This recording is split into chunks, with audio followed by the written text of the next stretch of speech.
প্রত্যেকটা হাসপাতালের ভিতরে একটা নার্স, কি বলেন আমার কথাটা শোনেন, একটা নার্স 20 বছর সার্ভিস দিল। এমবিবিএস ডাক্তার যেটা লিখছে প্রেসক্রিপশন দিয়ে দেখে দেখে উনি রুগীকে পুশ করলো, ইনজেকশন দিল, ওষুধ খাওয়াইলো। কয় বছর সার্ভিস? যারা বলেন কয় বছর? 20 বছর। আচ্ছা, 20 বছর পরে ওই নার্স যে সেবা দেয় শুধু দেখে দেখে, ওই নার্স কি প্রেসক্রিপশন লিখতে পারবে এমবিবিএস ডাক্তার হয়ে? বুঝতেছেন কি কথা? একটা বিল্ডিং করছেন, এই যে আমাদের মৌলানা মিজানুর রহমান সাহেব বিল্ডিং করার সময় একটা ইঞ্জিনিয়ার থেকে একটা প্ল্যান পাস করে আনছে। ইঞ্জিনিয়ার শুধু প্ল্যান দিছে, এখানে এই কটা রড হবে, এই কটা বালু যাবে, এই কটা সিমেন্ট যাবে, এই কটা ইট যাবে। আর এই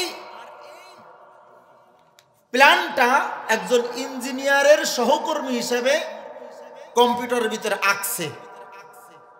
ইঞ্জিনিয়ার কিন্তু শুধু দাগায় দিছে, সংখ্যা লিখে দিছে, আর পুরো ডিজাইনটা একজন কম্পিউটার ম্যান বসে বসে ডিজাইন করছে ইঞ্জিনিয়ারের প্ল্যান অনুযায়ী। উনি যদি 50 বছরও ডিজাইন করে, ওনার কাছে আপনারা বিল্ডিং করার জন্য প্ল্যান পাস আনতে যাবেন তো? কেন যাবেন না? উনি তো স্ট্রাকচারটা পুরাটা, উনি প্ল্যানটা পুরাটা আঁকছে। কোথায় ইঞ্জিনিয়ার? উনি তাই কে দিল আপনার? এজন্য দ্বীনের নামে যারা আলেম না হয়ে, কুরআন হাদিস না পড়ে 1000 চিল্লাও যদি দেয়, সালও যদি লাগায়, সারা জীবন তাবলীগ করতে করতে কপালে ঘা হয়ে গেছে, চরমনায় যায় জিকির করতে করতে পাগলা হয়ে গেছে, ওনারা সারা জীবন করলেও ওনারা আবেদ আলেম না। কথা বলেন না কেন? সারা জীবন করলেও কি বলেন? আবেদ আলেম না। এজন্য বাবজান, তোমার পায়ে হাত দিয়ে বলি, তোমার সাথে আমার শত্রুতা নাই, তোমার সাথে আমার দুশ্মনী নাই। ইলমের জন্য তোমার পায়ে ধরে বলছি, ওলামা ইকরামের সাথে দুশ্মনী করো না, ওলামা ইকরামকে ছেড়ে যেও না।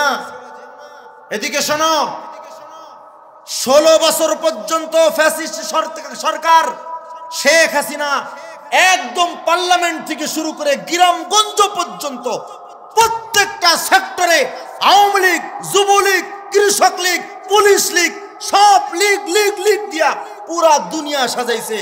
কিন্তু 2021 সালে উলামা ইকরামকে জেলখানায় বন্দী করার কারণে, উলামা ইকরামের চোখের পানি পড়ার কারণে, আল্লাহর কসম দিয়ে বলি, উলামা ইকরামের উপরে জুলুম অত্যাচার করার কারণে এত কিছু সাজানোর পরেও ক্ষমতায় থাকতে পারে না।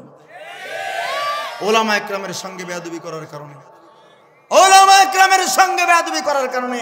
হ্যাঁ, আমার ছোট ভাই মুফতি রেজান রফিকি, ওর মুখের থেকে আমার শোনা, কয় মিয়া ভাই, আমাকে যখন কাশিমপুর নিয়ে গেছে, আমরা 50 জন 46 জন ছিলাম, খালেদ সাইফুল আইয়ুবী সাহেব, মামুন সাহেব, সাখাওয়াত সাহেব, মনির হোসেন কাসিমি সাহেব সহ 46 জন আলেম এক বিল্ডিং এর ভিতরে থাকতো। প্রত্যেক দিন সকাল বেলায় গেট না খুলে শুধু দরজা খুলে দিত, ওনারা বারান্দার ভিতরে হাঁটতো। আমার ছোট ভাইয়ের মুখ থেকে শোনা, ছোট ভাই বলতেছিল, মেয়ে ভাই, যে আমরা প্রত্যেক দিন দুপুর বেলায় আমরা গোল হয়ে সবাই বসতাম, এক একদিন এক একজন দোয়া করতো আল্লাহর কাছে।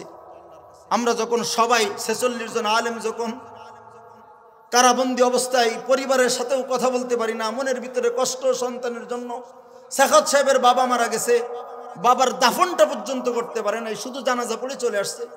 সাখাওয়াত সাহেব জেলে বন্দী হওয়ার পর মাদ্রাসায় উনি যে কিতাবগুলা পড়াইতেন, এরকম কিতাবগুলা ধরে রাস্তায় এভাবে এভাবে ফেলাইয়া দিছে ওরা। এই খবরগুলো ওনাদের কাছে যখন যাইতো, মনের কষ্টে প্রতিদিন দুপুর বেলায় গোল হয়ে বসে এক একদিন এক একজন দোয়া করত। মনে হয়তো হাসর মনে হয় কায়েম হয়ে গেছে। ও ভাই, আল্লাহর কসম, স্বৈরাচার খুনি হাসিনা কোনদিন ধারণা করে নাই যে আমার এই রাজত্ব চলে যাবে মৃত্যুর আগ পর্যন্ত।